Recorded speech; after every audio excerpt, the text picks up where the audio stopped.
Hey, everybody. Welcome to the Muckrake Podcast. I'm Jared Yates Sexton. I'm in a car. I'm tired of being in a car. I'm tired of being in parking lots. I'm ready to be in my studio. I'm ready to have my microphone. Nick Hauselman, I'm tired of doing this from my car. I hear you, but you love your car, don't you? I like driving. I like going places. I like seeing things. I like looking at this country. I like taking in the sights. I like the freedom of it. But a man can only take so much after a while. I hear you. Well, it's interesting because I used to really disdain having to drive many, many hours, but with the advent of podcasts and the integration of a phone into your nicely into your stereos, I have to tell you, it's made those kind of drives a little bit easier for me, and also, I suppose, more educational. I agree. I listen to a ton of podcasts. I listen to a ton of audiobooks. Just in the trip I've been doing, I've learned so much. I've grown so much. I'm going to stop complaining. There's a lot going on in the world. Listen, we got to talk about what's happening at West Virginia University. It's an absolute disaster. We got to talk about what's happening with the Republican Party. Things are moving. Things are shaking. They are completely falling apart in every possible way. We have to talk about where that's going, what it looks like. But Nick, we're going to start, of course, with Israel and Gaza. A reminder to everybody to support the show. Go to patreon.com/muckrake podcast. You can gain access to the coverage we've been doing of this developing crisis. Things are still happening in weird different ways. Nick, to get everybody up to speed, 2 American hostages have been released. All of the word right now is that the American government, the administration, of course, the military-industrial complex is champing at the bit. The diplomatic corps is pushing for a delay of the invasion of Gaza, which I have things I need to say about that. We've got Joe Biden warning against basically 9/11 brain, which we've talked about on this show. We've got warships in the region, United States warships. We've got Chinese warships. It is a gigantic and utter mess. And I just want to remind everybody again, at the heart of this are absolutely innocent people who are caught between terrible, terrible circumstances. I mean, the one thing that just reminded me of is we all know, I think maybe who Sean King is. He's an activist. Oh, He tried to take credit for getting the 2 hostages released on his Instagram, and the family came out. I don't know if you saw that, Jared, and was so unequivocal that he had nothing to do with anything. They don't know who he is or what he was saying. That it just kind of keeps showing you where there's opportunities here that people are trying to, with misinformation and all sorts of things like that, just muddle the waters in here. And it's really hard to figure out what is true, what's not, what to believe, what take you're supposed to have. And all those things are making this even worse. Before we talk about the geopolitical implications of, some of these countries like Iran getting involved.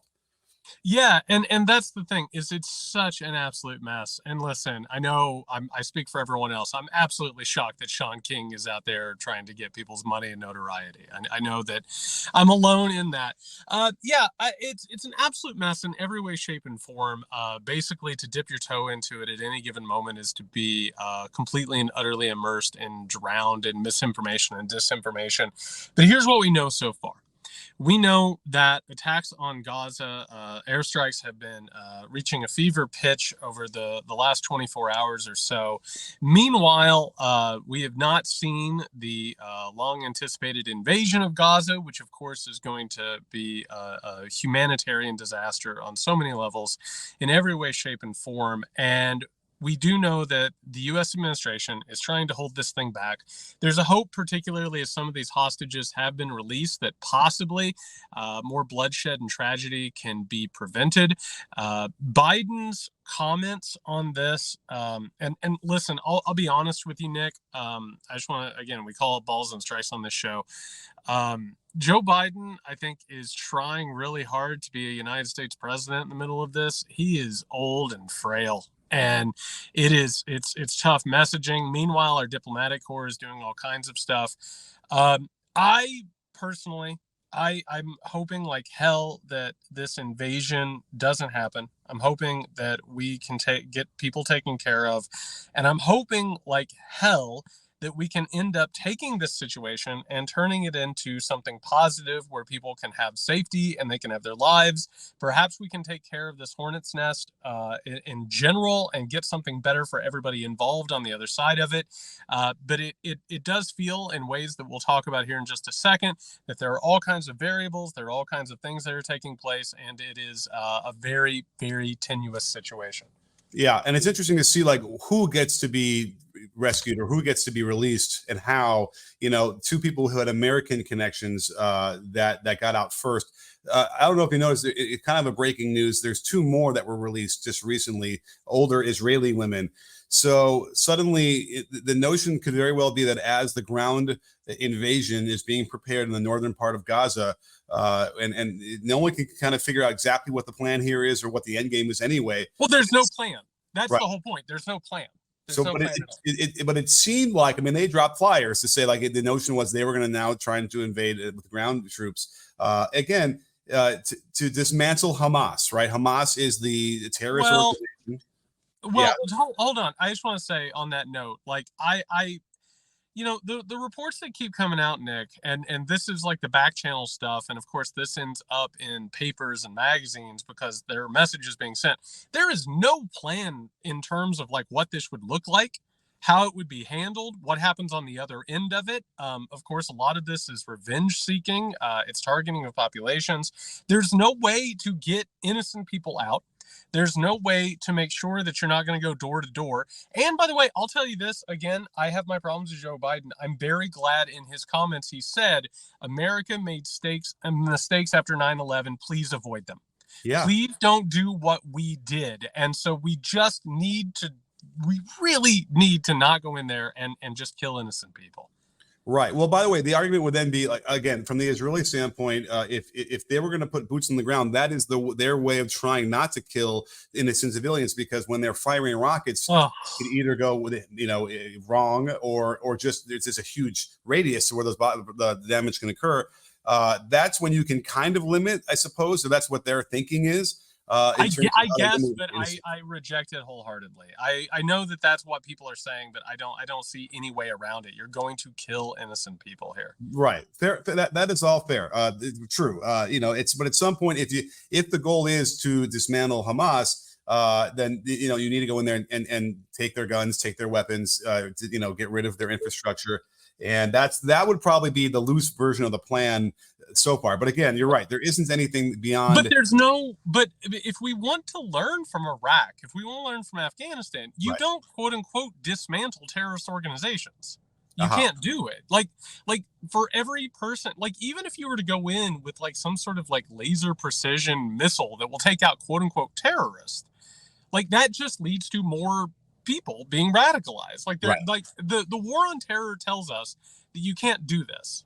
There's no way whatsoever. Like it is a never ending. And that's one of the problems when it comes to a group like Hamas or Al Qaeda or ISIS or any of them. Whatever they do by responding in kind and killing and doing that, like you are literally just engaging in a cycle of violence. That's the problem here. And the other problem is that, okay, great. Then the alternative, well, let's negotiate. But there's no way to negotiate with Hamas because their charter is to see every Israeli in the Mediterranean Sea. So that's the thing, though, is I don't think that there is a solution with Hamas. I think the only thing that you can do is possibly start engaging with the Palestinian people. That's it. I don't think there is any negotiating with Hamas. I think you have to take care of this situation. And quite frankly, like, Nick, we talked about this last week on the Weekender a little bit, and I had alluded to it on the episode last Tuesday. Like, this in so many ways is a trap situation. Do you know what I mean? Mm-hmm. Like we had talked about it on the Weekender, and actually I called you immediately after the show. There were reports coming in that the weapons that were used by Hamas possibly could have come from Iran, North Korea. Like, this whole situation, it's a lot like what happened with Afghanistan and the Soviet Union. Like, the United States seeded those things in order to drag people into larger situations that aren't going to work no matter how. I think the only thing you can do in any given situation like this is refuse to play that dichotomous game. I think The only way that this has a decent outcome is if in the end you can figure out this major problem that is taking place with Israel and Palestine. You take care of the apartheid situation, you take care of the state solution situation, but otherwise, like, I don't see how a cycle of violence solves anything. I agree. I do feel like, and by the way, there was probably a couple of days in the immediate response where the world was willing to tolerate Israel's aggression against Hamas or against Palestine in general, right? Like there was a couple of days there, just like out of 9/11, where people were, sympathizing with Israel because of the atrocious attack that Hamas pulled off. But there's no question that now, the pressure across the board is going to be really great to stop Israel from doing anything more. And it might actually indicate why 2 more Israeli hostages were released, because it's possible that, Hamas is realizing this and they now, need to figure out a way, so this might be a way to break the ice to some degree. But again, this doesn't end between Israel. You're not going to have like an Oslo Accords where the leader of Hamas and Joe Biden and Netanyahu are out there shaking hands on a podium. Like that's not going to happen that way. And as a result, if Israel wants to defend themselves and eliminate the possibility of more of these attacks happening, I suppose their take on it is going to be that we have to dismantle Hamas. And I agree that if you kill somebody in Hamas, then that just spawns 10 more people who are 9 years old who are related to that person who are going to now become radicalized, right? That's going to be the problem. What we need to learn, and again, I wonder if Joe Biden had anything to do in this. I don't know if people pay very much attention to how presidential remarks are put together. Biden, of course, unfortunately supported the action in Iraq, and along with a lot of other Democrats, and I hope that he maybe had something to say about it. I hope somebody somewhere holds this to be true, because looking at what happened in the war on terror, Nick, we were in a fugue state, a trauma state after what happened on 9/11. The anger, the fear, all of that stuff that was churned up. And we were sold not just a false bill of goods, but we were sold like a poison pill, like nobody's business, that you could go out and you could defeat terror. You can make the world safe for democracy by fighting terror. And it just doesn't work that way. The only thing that you can possibly begin to do, I think, is actually address the roots of what conflicts are there. That's it. And I think by doing that, you can start to get somewhere. But yeah, you're not going to sit down at a table. There's no quote unquote unconditional surrender of a terrorist group. It just never works like that. And even if you do, look at what happened with Al Qaeda. This threat of Al Qaeda, which obviously did a major attack on the United States of America and led to all these problems, like even taking care of that situation destabilized other regions and led to the rise of things like ISIS and other really bad situations. And it's led to the power vacuum, so to speak, that we're dealing with now. So it is a really complicated ass situation, but at the heart of it, I want the world to learn from 9/11 and what happened afterwards and the war on terror. And I think that by having that be your North Star, that innocent people of any stripe shouldn't be killed or hurt or traumatized. I think that's the right direction to go in. And in this, the delay of the ground invasion gives me a little bit of hope that maybe something better can happen on the other side of this. But hour to hour, Nick, I worry. Like, for instance, I had mentioned, like, we have the USS Carney, a warship that engaged in a 9-hour skirmish outside of Yemen with the Houthi forces, obviously with their relationship with Iran. We've got the Chinese sending in, I want to say it's somewhere between 6 and 9 warships now into the region. It escapes me the exact number. Like, this is a situation that at any given moment, if it's not handled well, if it's not handled through humanitarian reasons, and if we don't find something on the other side of it that's better than what we had before, like it's going to domino. And there's just really no way around that at this point. It's just lining up in a really concerning, tragic way. Well, I'm really glad you brought that up in that context, because that's the difference between this and us going into Afghanistan and Iraq.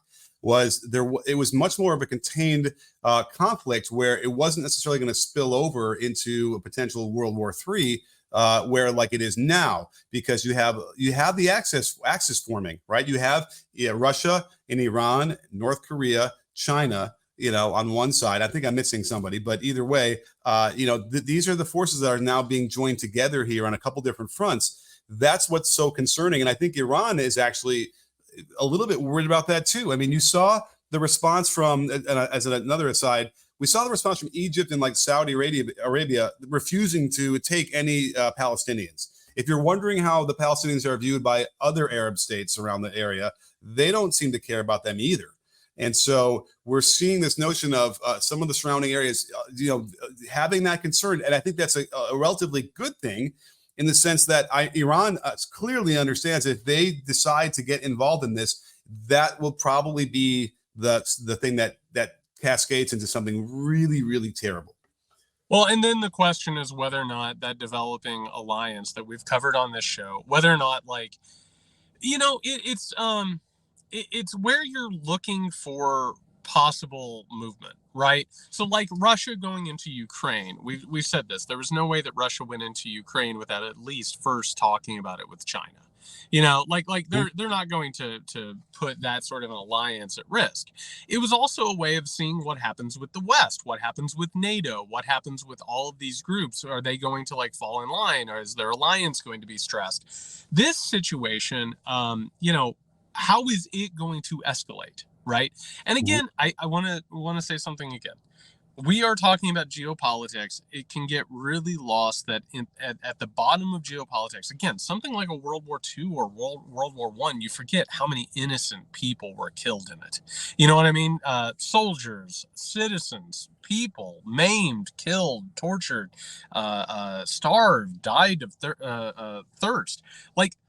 We cannot let this jockeying between these two sides, and it doesn't matter which part it is or what we're talking about, we can't let this jockeying and these power plays get to the point where they're going to escalate to I'm sorry, but this would be the first world war.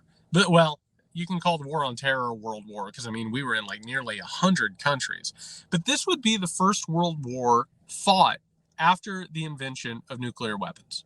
You know what I mean? And on top of that, in an era of worsening climate change, mad inequality, this thing, you can never tell exactly what the aggressor states, in this case, Russia, China, that alliance, which wants to change the world order, you never know when they're going to see an opening to go forward with things. And going ahead and just saying, okay, we're on this side and we're going to do this without any sort of nuance, without any sort of understanding of the humanitarian situation or the human situation, you can't block things out like that. You have to look at what is right and what is wrong. And what is right is that innocent people deserve to live and be safe. And I think if you use that as your North Star, you can get out of this thing. But if you continue playing geopolitical, quote unquote, realist games with it, I think it could get real bad real fast. Yeah, and I think that Israel is thinking that they can get out of this thing, get the hostages back, and go back to status quo, which would then be a severe threat of terrorism from Hamas again. So I'm just giving you whether or not I agree with it. I'm not going to even have a position, but the Israel stance would be, this is our chance once and for all. And again, this is the myopic version of it, where they assume that if we kill every last person who has a card in their pocket, in their wallet, it says I'm part of it, that'll be the end of it. Now, it could severely degrade it. We've seen that what we did when we attacked Al Qaeda. And but again, it just spawns other versions of that. So there would have to be the kind of thing where an immediate, the movie version is that Israel comes in and rebuilds Gaza and rebuilds hospitals and services for them. You know what I mean? And shows them in earnest that they are trying to help them improve their quality of life and live. The only problem here is that how many of the people in the Palestine are willing to have a two-state solution versus wanting to get rid of Israel. And that would be the thing that is a burden on Israel, I suppose, as well, to convince them that their world can exist like that. But I just don't see how any of these things get resolved without getting stuck in the same status quo we've been in. And it eerily it makes me worried about America, because we're in the same political issues and upheaval that Israel was when Hamas decided to take advantage of this on October 7th. Well, and this is one of the things, Nick. And listen, I don't rebuilding Gaza to me, like I don't accept leveling it. Like I don't accept going door to door. I don't accept that sort of like literally taking it on as if it's an extermination. I don't accept that. But I will say this. One thing you just said, it's the first time that we've said on this podcast and in a couple of episodes, it's the first time that we've said one state or a two-state solution. That's important. In the midst of all of this, what has happened is that the American hegemonic regime has lost the ability to not just solve problems. We're going to talk about the Speaker of the House in a second. Like our own house is out of order. Like the American representative system is out of order. We've lost the ability to create new things and think about new solutions. The answer here is to not be reactive, which is what has happened in America. We're reacting to all of these problems, right? We're being defensive about it. We're like, we'll do this. We'll react to whatever just happened. The answer here is to be proactive. The answer is to say, I know that we are in this death cycle right now. We have a regime that has carried out an apartheid state against these people. We have a terrorist organization that has gone out and done this. This cycle, when you're in it, can only kill. That's it. That's the only thing it can do. There's really not anything productive that can come out of a cycle of violence. The only thing that you can do at some point in any dysfunctional cycle is say, you know what, let's not do this and let's do something else. And that's the hope here, is that and I wish America had it. And this is one of the reasons why I have a problem with Joe Biden being the president at this moment. He doesn't have a future vision. We've talked about this ad nauseum. There's not some sort of a bridge to the future that he's presenting. Somebody somewhere has to say, this is where we can go. Let's at least talk about getting there. And right now, it feels like a lot of sitting around and waiting to react. And when that happens, power vacuums are created, people see opportunities, and there is a great, great possibility of tragedy. Nick, on that note, we got to talk about the House. We got to talk about this speaker situation. Jim Jordan has been thoroughly defeated in his quest for Speaker of the House. It does not look like the Republican Party is going to coalesce around any leader at this point. We do have a new field. When you read this to me earlier, I want to be honest. Like, you read this to me over the phone. I hadn't seen it yet. Before Nick reads it for the audience, I just want to say, I literally, it was the equivalent of seeing a person across the room yawn and having an unconscious reaction and yawning back. Can you read this list? Yeah, you want to hear a list of the 9 who are now vying for this thing? Yes. I'm going to try and scroll quickly because I have the thing open. So the first, the top of the list is Majority Whip Tom Emmer of Minnesota. He's the highest ranking of anybody there. Okay. Yeah, superstar. Yeah. Then we have GOP Conference Vice Chair Mike Johnson of Louisiana. Can't be stopped. Jack Bergman of Michigan. Byron Donalds of Florida. Kevin Hearn of Oklahoma. Okay. I feel like I'm on movie phone. Dan Miser of Pennsylvania. Gary Did you Palmer know that? of Wait. Time out, Nick. Muser. Did you know that Dan Miser existed? Is it Miser? Muser? I don't even know how to say his name. Do you know this person? Have you ever heard of this person? Never even heard of him. Okay, good talk. Gary Palmer of Alabama. Okay. Austin Scott of Georgia. And Pete Sessions of Texas. They're very nice of them to include pictures of them so we can actually see what they look like. But you know what? It's similar to all of them except for one. Nick, can we let the audience for just a moment think that over? I mean, sure. It's pretty easy.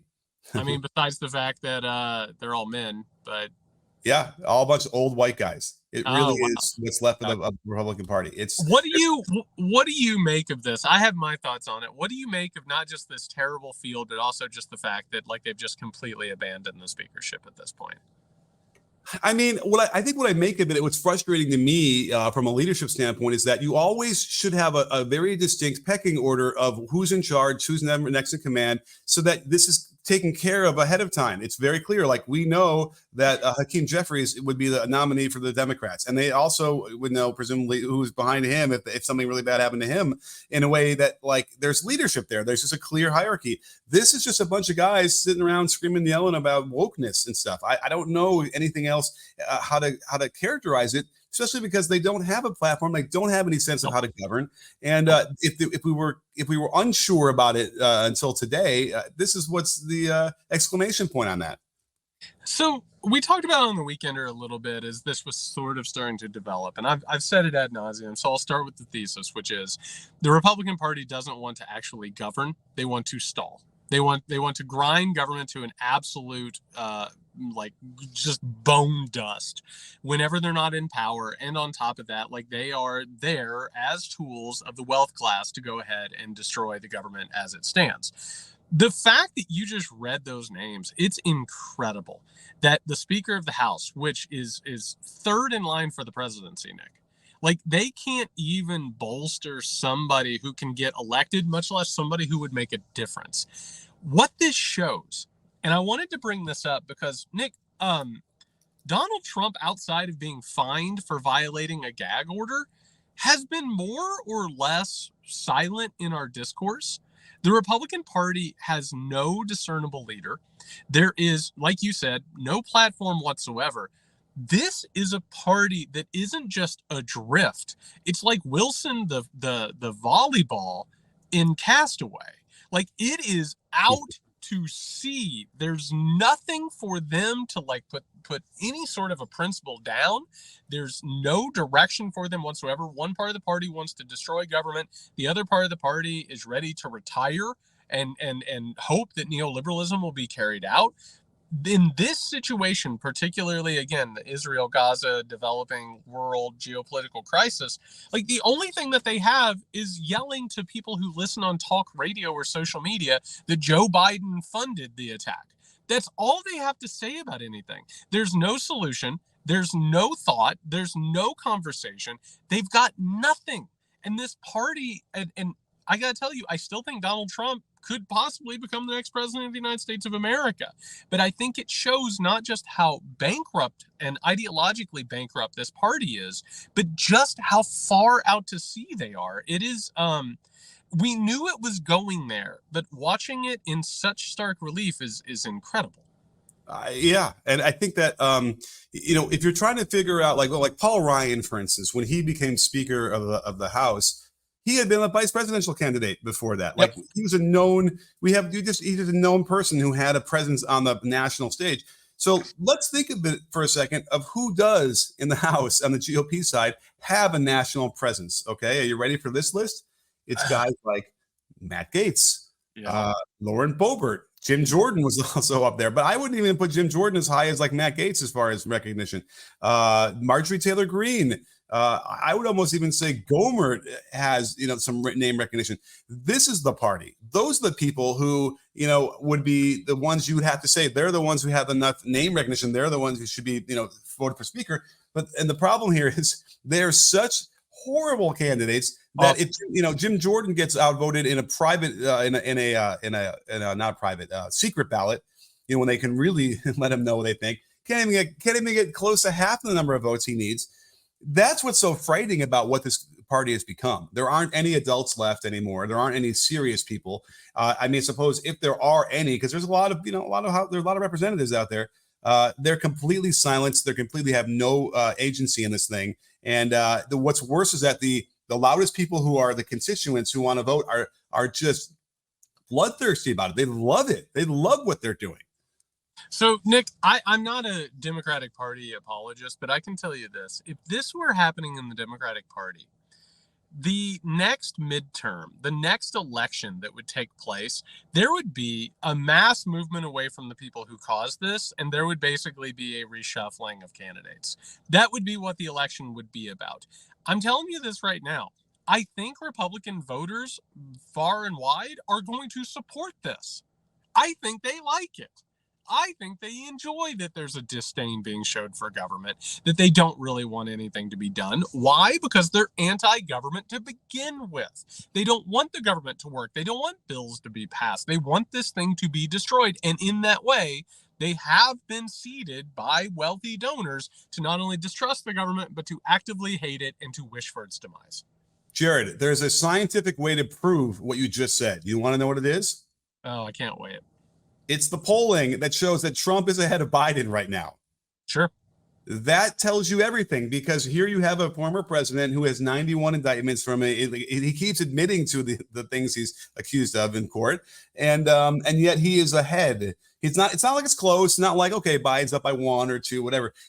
Trump is ahead. No one can dispute that, and across all these different polls. That tells you everything. It tells you that what you just said is exactly right. That the Republican fans, we have to call them that, on Team GOP, are going to full-throatedly cheer for this until they quote unquote win, which is a big loss. And they'll find out pretty soon. Yeah, and I hadn't even seen that poll, but I'm not shocked. And while I'm on the subject, before I address the Trump thing, Nick, what's the last you've heard from Trump? No, he keeps coming out there and admitting stuff about the suit in New York that he's dealing with right now. I think he comes out, he incriminates himself, obviously. And I mean, that's what he does, and that's all he can do, right? Has he offered any leadership on the crisis whatsoever? Oh my God, no. I mean, maybe the only thing I can think about him is him, like, flirting with. He'll be speaker, like that's it, over a burger and a Diet Coke. That's literally all that he's done. There has been no, and that's the other thing. In situations like this, and you and I are old enough, we paid attention for politics long enough. What happens when there's a crisis? Traditionally, you have the person who's in charge trying to deal with the crisis, and then you have the opposite party that is putting forth different solutions, correct? Correct. Is there anything in that direction happening? No, nothing. No. Not even close. No, there's nothing. There's an emotional outpouring. What the Republican Party has become is an emotional expression of the hatred and anger towards government and society at large. They don't have answers. There's nothing they can do, which is, through that reactionary reason, why they will instinctively join with Russia, why they have supported Vladimir Putin over Barack Obama and now Joe Biden. Like, the entire point of this is they're not going to participate in government. They're not going to try and make things worse. Why? Because ideologically, they are expressing psychologically this absolute hatred of what things are. They don't care what the other reaction is, which is why, quite frankly, we cannot play into right-wing reactionary politics. We have to be careful with it. We have to remember what our principles are, that human life matters. And by doing that, we can get away from this. But they're not going to offer an alternative. They don't have it in them, and they don't have a capability of it whatsoever. Well, if you're wondering when the last time we heard from Trump was, and in the sense that he's a little bit quieter, having to deal with all the other main headlines going on, well, think about how Ron DeSantis must feel right now. Oh God! So Nick, I'm glad you bring up Ron. DeSantis's campaign, as we've covered extensively, it has been in just absolute free fall. We have reached the rats fleeing the sinking ship part of this thing. Nikki Haley has been making inroads as this crisis has taken hold, and we'll talk about why in just a second. But it has reached the point where he is probably getting ready to lose his second in-place status. We're seeing one anonymously leaked article after another about what went wrong in the DeSantis campaign. And I have to tell you, when you start seeing those things, people are looking for jobs. This thing is in not just free fall, it's reaching terminal velocity. And again, we're seeing Nikki Haley start to pick up speed and will probably become the Trump alternative here pretty soon. And in the too little too late category, I thought what DeSantis did as they were welcoming Americans from Israel back to Florida, he had a little bit of a TV moment when they were flying into Tampa. That was one opportunity I thought he could make some hay out of that. But it's just been such a disaster that he couldn't even get any traction with that, which I thought would have been pretty successful for him. So there's no question. And, again, Nikki Haley intrigues me after the first debate. During our live show, people were I think making fun of me for reacting in some weird. I couldn't understand it because she was saying very progressive things to me, and it's kind of weird. But again, this doesn't mean anything, right? We know who's going to be the nominee. So what are they all vying for at this point? Well, I'll just say this: you deserve the mockery. I say that with as much affection as possible. Thank you. Your embrace of Nikki Haley in the first debate, not one of our best live show situations we've ever had, but that's okay. What Nikki Haley's doing is representing the Trump critic Republican. She has become the quote unquote adult in the room choice. You're also starting to see some things from Iowa. If Mike Pence can't compete in Iowa, he needs to get out. Like, there are articles about him drawing in like 5 to 6 people, probably most of them his relatives, to events in Iowa. He was supposed to be the person who went out there and actually like resonated with people. The conversations I've had are that he has embarrassed himself, and the people in Iowa that I talked to, like they basically looked at Ron DeSantis, Nick, and they said, no thanks. And then, they're starting to look at Nikki Haley, who, of course, has the credentials as having worked with the UN. She's also the one who toes the line for the neoconservative ideology, which is that America has a right to go out in the world and remake it, right, in the interest of, freedom and democracy, or whatever these people tell themselves where they go to sleep. So she's going to pick up some support. But like you said, Trump has a chokehold on this thing. He has the nomination regardless of what happens. If he can legally run, he'll run and probably win the nomination. And quite frankly, the people who have supported Haley, they're just going to go ahead and support him. They'll tell everyone that they don't want to. They'll tell everyone that they're not interested in voting for Donald Trump. But when push comes to shove, they'll vote for him. So that means that whatever Haley's poll numbers are represents however many people are left in the GOP that are quote unquote normal, right? I wouldn't give them that much, but sure. Yeah, I mean, there is that subset, right? And the problem is they would, like you just said, exactly right. They'll vote for Trump because they have to vote for their team, yep.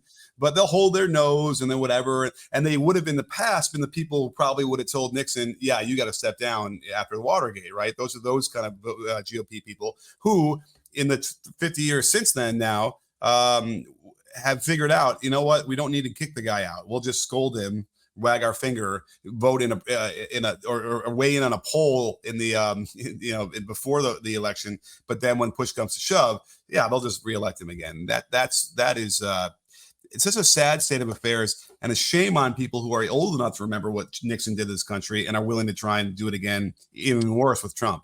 I couldn't agree more. And I think what's happening, particularly as this crisis continues to churn, the lack of any sort of serious conversation about it, like, that's the thing, is like literally politically what we're seeing in any debate about what's going on in Israel, it's actually a debate between members of the Democratic, liberal, progressive, leftist grouping. That's it. They're the only ones who are actually talking about this situation, about what needs to happen, what shouldn't happen, what's right, what's wrong. Meanwhile, the right, it has devolved into, like, depending upon who you listen to, and I pay way too much attention to this, and I've been real keyed in on it because I've been traveling, and unfortunately I've had to do all this research on what their reaction is. Nick, it is just an absolute cavalcade of nonsense. There's white supremacy. There's anti-Semitic conspiracy theories. There's one conspiracy theory after another. I can't even begin to tell you, like, that makes QAnon kind of look cute by comparison. But there's nothing that even approaches coherency.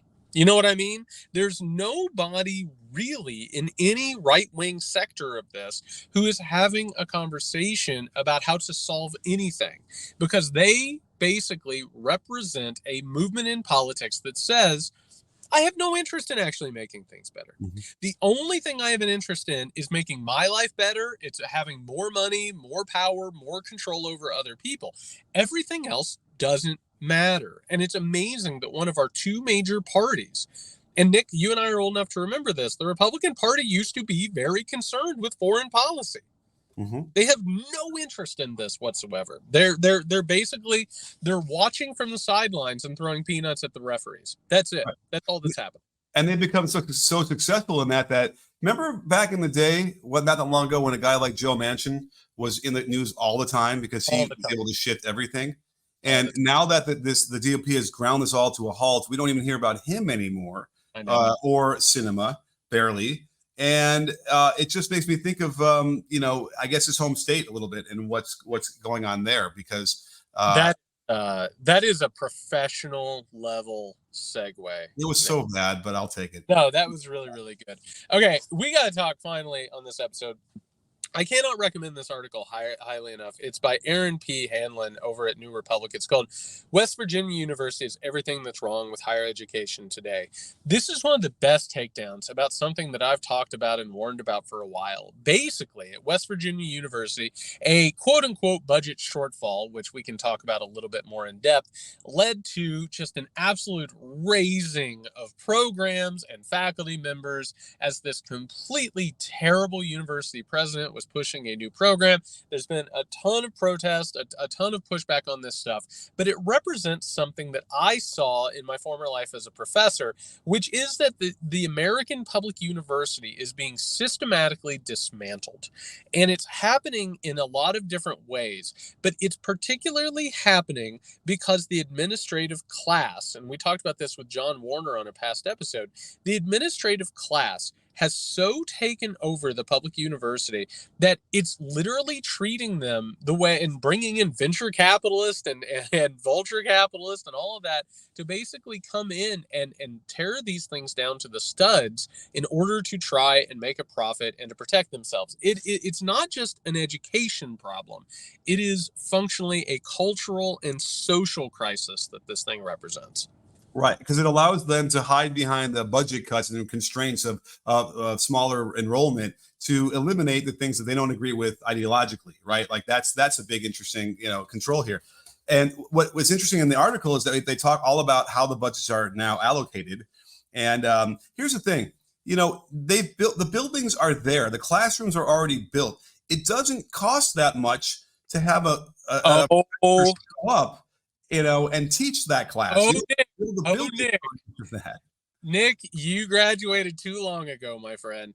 What has actually happened is that university presidents and provosts and all these people, what they do is they go to a university and then they take out giant loans to buy land and build new buildings. And as they're building new buildings, they use that experience to get different jobs and to move up to other universities. So what you've had over the past generation is an explosion of costs and debt and buildings and infrastructure. And you're right. On most college campuses, you have a bunch of buildings in there that are largely very functional and great. Go in there and learn and do your thing. You don't have to worry about all that stuff. But these administrators have wormed into the foundations of these things, and they've completely destroyed them from the inside out. And then they go ahead and they blame their problems. They go ahead and blame what they've done on faculty members and students and staff. And they go ahead and say, listen, we got to bring in these capitalists in order to tear this thing down. It is a terrible cycle. Right. And it's all about enrollment, right? They need to try and keep. So in West Virginia, the whole goal was they were going to go from the 27,000 students there to 40. That was the goal. In fact, it's going the other way. Less and less people are joining, are going to college now. Anyway, there's what's the opposite of a baby boom? A baby drought. Yes, a deficit. So there's just less potential students that will go to these colleges anyway. So I hear you. I was waiting for means testing to come out from you in terms of I got to try to figure out how to solve this issue, but it's just not that's not what's going to ultimately draw more and more students to go to their universities. That's the worst part about it. They're just completely lost in how this actually works and what convinces people to go to those schools. Listen, I'm going to go to 40,000 feet and then I'm going to drop back down. I'm going to go on campus. Listen, one of the major things happening in the world right now, and this drives everything from a developing World War III to what's happening in the United States, a woman's right to choose, our politics, all of it. Our numbers of children being born have declined like crazy. You have a population such as the baby boom that is getting older. It was a record historical number of children being born. You create a world that accommodates that record number of people, and you build it on the idea of sustained growth. That's impossible. And it's even more impossible when you do it and you don't support families and you don't have programs that support families and you don't foster what, everybody says pro-family. That's not what we have.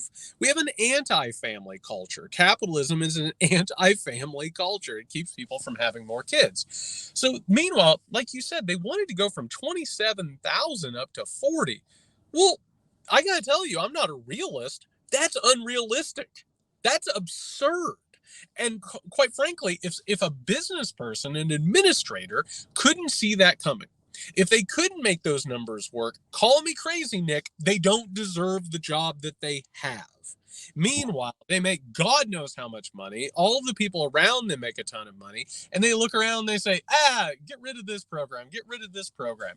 They are destroying it from the inside out because they do not value it. And in fact, they hate it.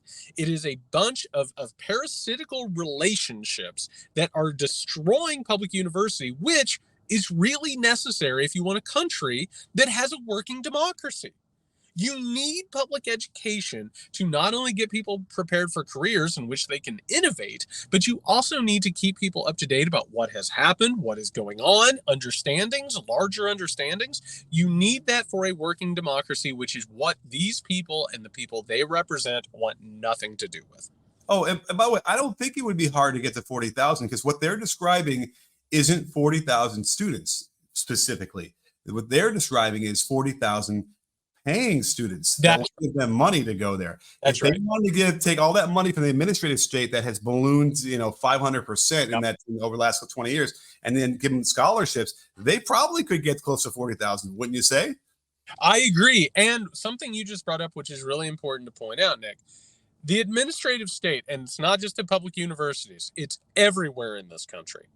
They have absolutely looted this country and gorged on it. And now that the check is coming due, it's between them and the rest of us. And I got bad news for you. They're not going to choose you. They're not going to help you. They are going to protect themselves. And so what you just brought up is absolutely crucial. They have created a situation for themselves, and they're not going to change it in any way that inconveniences them. And for anybody who doesn't understand this, spend some time today researching the 2008 financial crisis. Go and look at what these people do. Unrestrained capitalism in the era of hypercapitalism and neoliberalism has led to this moment, and they're not going to look back. They're not going to give up their perks. They're not going to give up their private jets. They're not going to give up any of this stuff. We're the ones who are going to be left holding the bag. And if you don't want to look up 2008, then look up the reason why Nancy Pelosi won't ban stock trading for congressional members. Yeah, absolutely. It is a situation where the people who are in charge of society have made this society shit. And instead of looking at how they've made this society shit, they're going to pass the buck and find other people to blame. But again, this makes us less safe. This makes democracy less insured, and it makes everything so much harder. This is not just an educational situation. This is basically an example of what's going on culture-wide and what we need to fight against. All right, everybody, that's going to bring us to an end of the Muckrake Podcast this episode. Man, the next time we do this, Nick, I think I'm going to be in my studio. I'm going to be sitting in my comfy chair with my mic, all that stuff. I can't wait. A reminder, if you want to gain access to the Weekender edition on Fridays, go over to patreon.com/Muckrake Podcast. You get that show, you get into the community, and also you support the show as it grows. And we do need that. Not like a public university that needs to double its enrollment, but we need to keep this going. We're editorially independent. We're ad-free. Go to patreon.com/Muckrake Podcast. If you need us before then, you can find Nick at Kenny SMH. You can find me at JY Sexton. In addition to always saying everybody stay safe, let's just hope that everybody stays safe in general. Let's do that.